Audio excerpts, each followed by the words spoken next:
আসসালামু আলাইকুম। সময়ের চাহিদার অনন্য আয়োজন ষাটলিপি ক্লাসে আপনাদের সকলকেই স্বাগতম। বরাবর মতোই আছি আমি মোহাম্মদ রুবেল হোসাইন।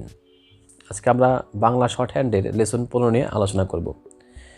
লেসন 15 আলোচ্য বিষয় হচ্ছে যে শব্দে কোনো শব্দে ও এর মতো উচ্চারিত হয়, ও ও এই ওর মতো যে শব্দগুলো উচ্চারিত হয়, যেমন ঔষধ, মৌমাছি, মৌসুমি, বউ ভাত, এই শব্দগুলো হচ্ছে ও এর মতো যে উচ্চারিত হয়েছে, যেমন মৌ, ও, এই শব্দগুলা যখন আসবে সেই শব্দগুলো আমরা বাংলা শর্ট হ্যান্ডের ও এর যে আঁচড়টা আছে এম এর মতো দেখতে, ছোট হাতে এম এর মতো দেখতে, যে ও এর আঁচড়টা, ওই আঁচড়টা সংযুক্ত করে আমরা শব্দ গঠন করব। চলুন ক্লাসে আমরা দেখাই কিভাবে আমরা ও এর মতো উচ্চারিত শব্দগুলোকে ও এর আঁচড়কে সংযুক্ত করে শব্দ গঠন করব। তার আগেই বলে নেই, যারা আমার এই চ্যানেলে নতুন তারা যদি সাবস্ক্রাইব না করে থাকেন তাহলে অবশ্যই আমার চ্যানেলটি সাবস্ক্রাইব করবেন, আর যারা সাবস্ক্রাইব করেছেন তাদেরকে অসংখ্য ধন্যবাদ।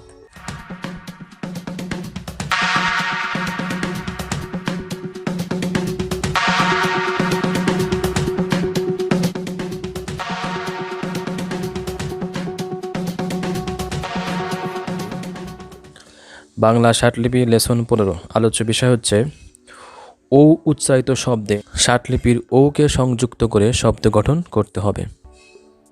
মৌসুমি,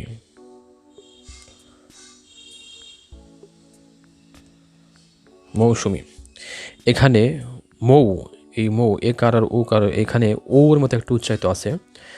এখানে কিভাবে আমরা ষাটলিপির ও এর আচরকে সংযুক্ত করে শব্দ গঠন করব।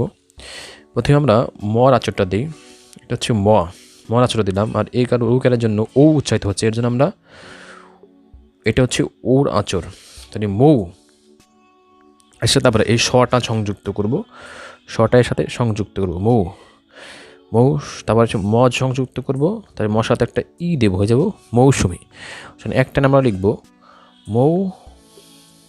মৌসুমি, মৌসুমি।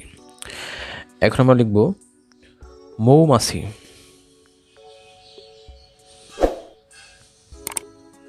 মৌমাছি। মৌমাছি আমরা কিভাবে লিখব, এখানে প্রথমে মর জন্য আঁচড়টা দিলাম, তার সাথে আমরা ও উচ্চারিত হচ্ছে মৌ, এখানেও একটা ওর মতো একটু উচ্চারিত হচ্ছে, একটা ওর আঁচড় দিলাম মৌ। তারপরে আবার মর আঁচড়, আকারের জন্য আকারে আঁচড়, তার সাথে ছয়ের আঁচড় দিলাম ই, হয়ে গেল মৌমাছি। যখন আমরা একটা লিখব তখন মৌমাছি,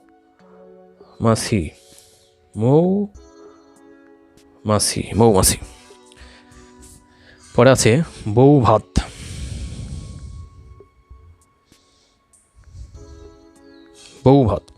বউ ভাত আমরা কীভাবে লিখবো, প্রথমে বয়ের আঁচড়টা আমরা দিব, এটা হচ্ছে বয়ের আঁচড়, এর সাথে আমরা ও সংযুক্ত করব, ও যে বউ, তারপরে আমরা ভয়ের আঁচড়টা যুক্ত করবো, ভয়ের আঁচড়টা সংযুক্ত করলাম, তার সাথে আ দিলাম, তার সাথে ত যুক্ত করলাম, এগুলো বউ ভাত। যখন একটা আমরা লিখবো বউ ভাত, বউ ভাত,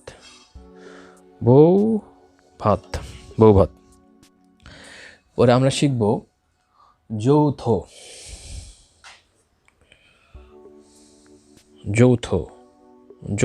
কিভাবে লিখব, যৌথ লেখার জন্য প্রথমে আমরা জয়ের আঁচড়টা দিলাম, এর সাথে আমরা উ হয়ে গেল যৌ, এর সাথে আমরা থ যুক্ত করবো, যৌথ। একটা যখন লিখব যৌথ।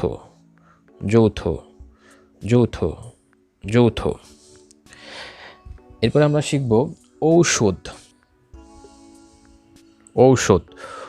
আমরা কিভাবে লিখব, এই যে ও এর জন্য ওর আঁচড়টা দিলাম, আর শয়ের জন্য শয়ের সাথে সংযুক্ত করলাম, দেওয়ার জন্য ঔষধ। যেন একটা আমরা যখন লিখবো তখন ঔষধ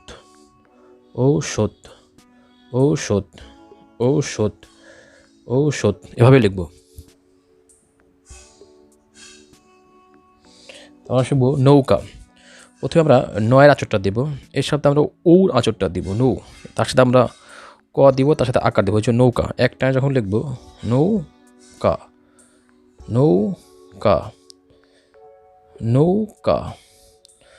নৌকা, নর সাথে ও, কর সাথে আ, নৌকা।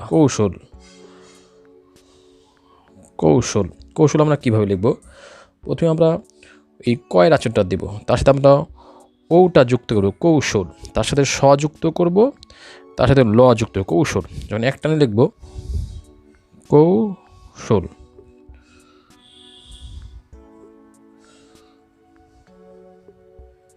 গৌরব, গৌরব যেন প্রথমে গয়ের আচরটা আমরা এখানে দিব, গয়ের আচর, তার সাথে ওর আচরটা যুক্ত করব গৌ, তার সাথে আমরা র যুক্ত করব, তার সাথে আমরা ব যুক্ত করব গৌরব। যখন একটানে লিখব গৌরব, গৌরব। এভাবেই আমরা বাংলা শব্দের যেখানে ও উচ্চারিত হয় সেই শব্দগুলোকে বাংলা ষাটলিপির ও এর আচর সংযুক্ত করে শব্দ গঠন করতে হয়। এই হলো বাংলা শর্ট হ্যান্ডের লেসন 15-এর আলোচনা। লেসন 15-এ আমরা শিখলাম উ উচ্চারিত শব্দগুলোকে কিভাবে আমরা ও এর ষাটলিপির আচরকে সংযুক্ত করে শব্দ গঠন করব। আমি চেষ্টা করেছি সর্বোচ্চ পরিমাণ সহজভাবে বোঝানোর জন্য। জানি না আপনারা কতটুকু বুঝতে পারছেন। যদি আপনারা আমার এই ভিডিও থেকে কিছুটা উপকৃত হন তাহলে আমার এই ভিডিও তৈরির সার্থকতা। দেখা হবে আবারও নতুন কোনো লেসন নিয়ে। সে পর্যন্ত সবাই সুস্থ থাকুন, সুন্দরভাবে জীবনযাপন করুন। আল্লাহ হাফেজ।